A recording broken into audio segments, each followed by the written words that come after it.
नमस्कार दोस्तों, मैं अमन मुसाफिर अपने YouTube चैनल पर आपका हार्दिक स्वागत करता हूं। दोस्तों, आजकल मैं हिंदी ट्रिक्स की एक सीरीज़ लेकर आया हूं।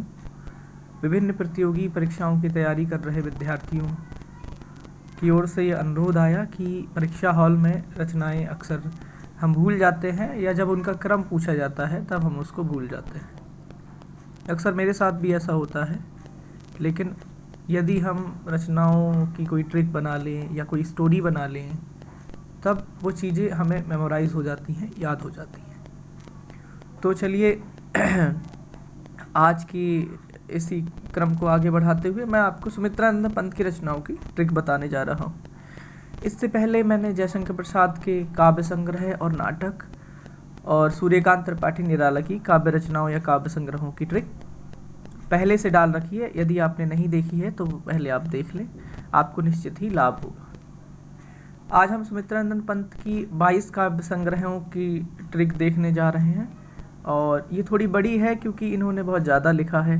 इनके काव्य संग्रहों को हम अलग तरह से देखते हैं: छायावादी काव्य संग्रह, प्रगतिवादी काव्य संग्रह, अरविंद दर्शन से प्रभावित और नवमानवतावादी काव्य संग्रह।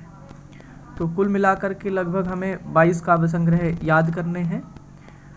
तो चलिए शुरू करते हैं। ट्रिक है कि जीपी वीणा जन के युग में, वाणी ग्राम्य किरण में धूली। इसको एक मुक्तक की तरह, गीत की तरह, छंद की तरह, जैसे आप चाहें वैसे याद कर सकते हैं और 4-5 बार पढ़ेंगे बार बार तो आपको याद हो जाएगा। जीपी वीणा जन के युग में, वाणी ग्राम्य किरण में धूली। युग का अंतर युग पथ पर कर, उत्तर शिखर शिल्प है भूली। अतिमा 100 वाणी को लेकर कला राम की उत्तम देखी।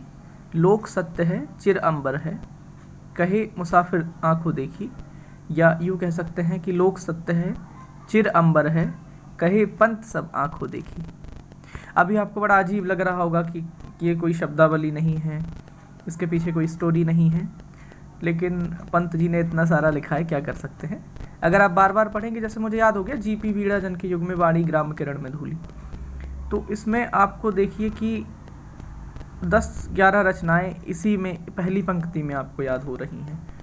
जब हम परीक्षा देते हैं तो ज़रूरी नहीं है कि पूरी ट्रिक हमें याद आ जाए। मान लीजिए बीच में से अगर कोई ट्रिक हमें याद आ रही है तब भी हमारा बहुत सा काम चल जाता है। अभी मैं एग्जाम्पल देके बताऊंगा बाद में। एक बार और पढ़ते हैं। जीपी वीणा जन के युग में, वाणी ग्राम्य किरण में धूली। युग का अंतर युगपथ पर, उत्तर शिखर शिल्प है भूली। अतिमा 100 वाणी को लेकर कला राम की उत्तम देखी। लोक सत्य है चिरंबर है, कहे पंत सब आंखों देखी। पंत बोलेंगे तो आपको पता चल जाएगा कि ये पंत की ही रचनाएं हैं। हिंदी साहित्य जो पढ़ रहे हैं उनको तो आसानी से, लेकिन जो और प्रतियोगी परीक्षाओं के लिए हिंदी नहीं पढ़ते हैं, एकदम से पढ़नी पड़ती है, तो उनके लिए ये सहूलियत रहेगी कि पता चल जाएगा कि पंत ने ही लिखा है। ये वो मैंने ट्रिक बनाई है तो मैंने अपना नाम डाल दिया। जीपी वीणा जन के युग में, वाणी ग्राम्य किरण में धूली। युग का अंतर युग पथ पर कर, उत्तर शिखर शिल्प है भूली। अतिमा 100 वाणी को लेकर कला राम की उत्तम देखी। लोक सत्य है चिर अंबर है, कहे मुसाफिर आंखों देखी। ये तो ट्रिक हो गई। इसके पीछे आप कोई भी स्टोरी अलग अलग पंक्ति को लेकर के क्रिएट कर सकते हैं, लेकिन ज़रूरत नहीं है उसको क्रिएट करने की। चलिए इसको डिकोड करते हैं। तो जैसे मैंने बताया कि इनकी रचनाओं को हम 4 अलग अलग दृष्टिकोण से देखते हैं: छायावादी रचनाएं, प्रगतिवादी रचनाएं, अरविंद दर्शन से प्रभावित और नवमानवतावादी। हालांकि इनकी पहली कविता जो है गिरजे का घंटा मानी जाती है। कौन सी? गिरजे का घंटा 1916। और कुछ आलोचक इनकी प्रथम छायावादी रचना उच्छ्वास, जो कि 1920 में आई थी, उसको भी मानते हैं। तो अगर किसी को पता है तो वो कमेंट करके बताए कि इनकी पहली कविता जो है कौन सी मानी जाती है। गिरजे का घंटा मानी जाती है या उच्छ्वास मानी जाती है।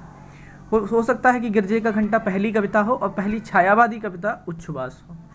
चलिए डिकोड करते हैं। छायावादी, जीपी वीणा जन के युग में। तो छायावादी, G for Granthi, P for Pallav, V for Veena और जन मतलब गुंजन। जीपी वीणा जन, ग्रंथि, पल्लव, वीणा, गुंजन। इनका क्रम अक्सर पूछ लिया जाता है और इनकी सन भी पूछ ली जाती है। ग्रंथि 1920, पल्लव 1926, 1927 वीणा, 1932 गुंजन। जीपी वीणा जन के युग में, वाणी ग्राम्य किरण में धूली। युग में यानी कि युगांत वाड़ी युगवाड़ी, ग्राम्य यानी कि ग्राम्या, युग में वाड़ी, ग्राम्यकरण में धूली यानी कि युगांत, युगवाड़ी ग्राम्या प्रगतिवादी हो गई। जीपी वीणा जन के युग में वाड़ी ग्राम्यकरण में धूली, धूली मतलब अरविंद दर्शन से प्रभावित आ जाते हैं। स्वर्ण किरण, ग्राम्य किरण, किरण यानी कि स्वर्ण किरण, धूली यानी कि स्वर्ण धूल। फिर आगे दूसरी पंक्ति आती है, युग का अंतर युगपथ पर कर, उत्तर शिखर शिल्प है भूली। तो युग का अंतर युगांतर, युगपथ पर कर युगपथ, फिर मानवतावादी आ जाएंगी सारी। उत्तर शिखर शिल्प है भूली, उत्तरा रजत शिखर, शिल्पी शिल्प है भूली यानी कि शिल्पी भूली। अतिमा सौवाड़ी को लेकर कला राम की उत्तम देखी। अतिमा यानी कि देखिए अतिमा, सौवाड़ी यानी कि सौवर्ण, सौवाड़ी सौवर्ण और वाड़ी लेकर कला राम की उत्तम देखी। कला यानी कि कला और बूढ़ा चांद, उत्तम देखी यानी कि पुरुषोत्तम राम।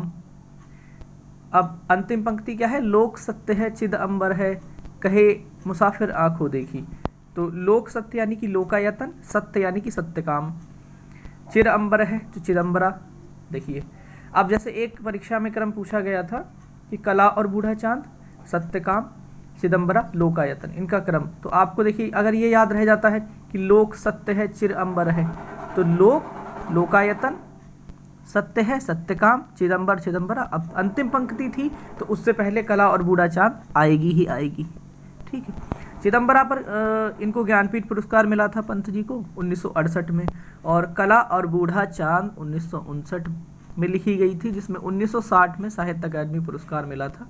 ये बार बार पूछा जाता है कि ज्ञानपीठ पुरस्कार किस पे मिला था, चिदंबरा पे मिला था, और कला और बूढ़ा चांद पर इनको साहित्य अकादमी पुरस्कार मिला था। सामान्यतः परीक्षाओं में जो ज्ञानपीठ पुरस्कार मिले हैं और साहित्य अकादमी पुरस्कार मिले हैं, उनसे संबंधित रचनाएं पूछी जाती हैं, रचनाओं का क्रम पूछा जाता है, क्योंकि अपने युग की महत्वपूर्ण कृतियां रही हैं जिनको याद रखना बहुत ज़रूरी हो जाता है।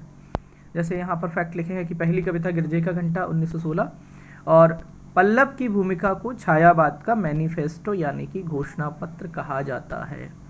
पल्लव को प्रकृति की चित्रशाला भी कहते हैं। ये सवाल नेट, असिस्टेंट प्रोफेसर या अन्य उच्च स्तरीय हायर एजुकेशन में अक्सर पूछा जाता है, या पीएचडी एंट्रेंस में तो पूछ ही लिया जाता है। अभी लखनऊ विश्वविद्यालय में पूछा गया था। पल्लव की भूमिका को छायावाद का घोषणा पत्र या पल्लव कृति जो है उसको प्रकृति की चित्रशाला कहते हैं। और आपको एक बात और याद आ रही होगी कि सुमित्रा नंदन पंत को प्रकृति का सुकुमार कभी कहा जाता है, क्योंकि इनका प्रकृति से गहरा नाता था। आज यहीं समाप्त करते हैं। आज की ट्रिक आपको कैसी लगी हमको कमेंट करके बताइएगा। इससे आपको कितना लाभ हो रहा है और आप मेरे द्वारा और अन्य किन विषयों पर ट्रिक्स चाहते हैं। तब तक के लिए बाय बाय।